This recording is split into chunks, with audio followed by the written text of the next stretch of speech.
What happened on the qualifying line? I just messed up. I got too much of the apron in the center, and it just got me loose. So I wanted to get some of it. I felt a little bit too tight on my up to speed lap, and thought that was because I missed, get my left sides touching the paint, and just got a little too greedy. I know qualifying didn't go the way you wanted it to, but how did the car feel in practice, and do you feel like that can relate to what you'll experience tomorrow night? Yeah, it just depends on, what the track does for the Xfinity race. Obviously we'll start last, so hopefully it widens out and we'll have some options. It felt really sensitive in traffic when I was behind the one car, so we'll see. But I think it's just really all depends on if the track widens out. You've given your thoughts before on Bristol dirt. Obviously, that's not happening next year. What would an ideal NASCAR dirt track be? None. Kevin Harvick said that the race and the nature of it would depend on the PJ1 and, whether they sprayed more of it and, it affected the top groove or not. What do you hope will happen? I don't know. I don't know what their what their plan is, but obviously, it really just comes down to whatever the Xfinity race does, if it eventually moves up and gets some grip through the middle and then the top. But and then I think we can give more of an opinion on if it needs more PJ1 on the bottom for tomorrow or not. I don't really know right now. How significantly does the championship picture change if the 19 team doesn't advance tomorrow night? I don't know. I haven't thought too much about it. Obviously, he's a championship favorite, so if he's not in it, everybody could live a little easier, but it's still going to be tough. You still have to go through a lot of other tough competitors. So I don't know. It's been pretty crazy, to see that they're bad run at Arlington and misfortune last week, and you take the championship contender and put him into a situation where he has to have a good night.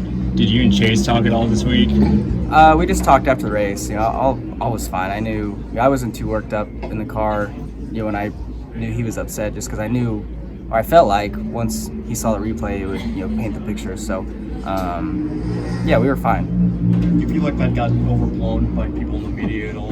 Yeah. Criticism of Chase afterwards. Yeah, no doubt, for sure. But I obviously I understand the short fuse when it comes to me getting into him. So I wasn't, like I said, I get the short fuse. So I wasn't caught off guard by his reaction to the pit road stuff. But like I said, after he saw the replay, he was fine. Some people are trying to make of it that he's jealous of you because of your success. And it's so ridiculous because that really is not his personality. No, jealous.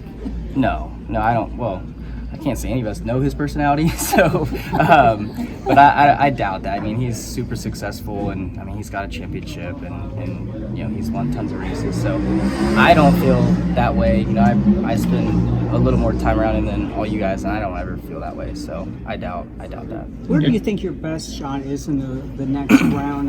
Talladega clearly, that's the only track in the final 10 that you haven't won at, but Texas, the Roval, how do those suit you? I think Texas, we should hopefully do really good. We've been good on the intermediates all year, so I think we'll be strong there. I hope we're strong there. I'd love to have a great start to the next round and then get through Talladega cleanly. And then the Roval, the road courses, we've been strong as well. So just got to not have those mistakes like I had today to set us back. And you qualify good, you need to get good stage points and all of that to have a good run to the advance.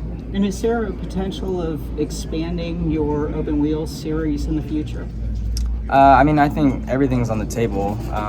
You're trying to make sure we make good decisions on anything that we do. Obviously, the 12 racing that we have is easy. It's successful. But who's to say we would never go, bigger? What do you think about stage breaks coming back for road courses?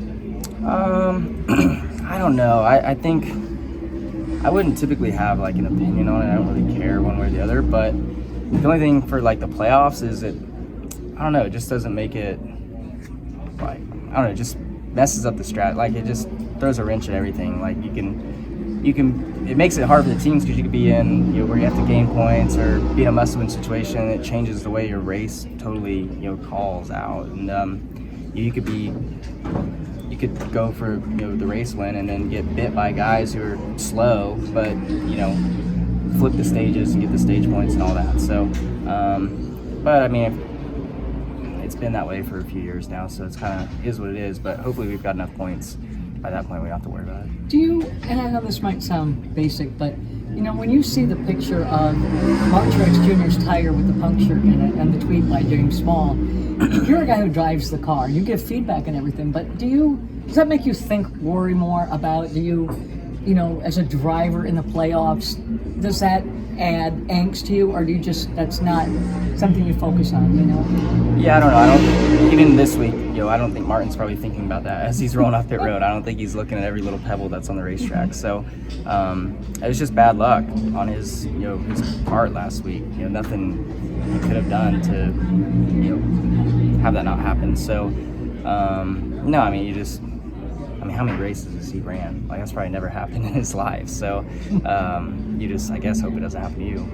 But I guess you wouldn't be surprised if it did eventually. Did you get a feel for the new right side tires in practice? Did you have enough time to, I guess, feel now?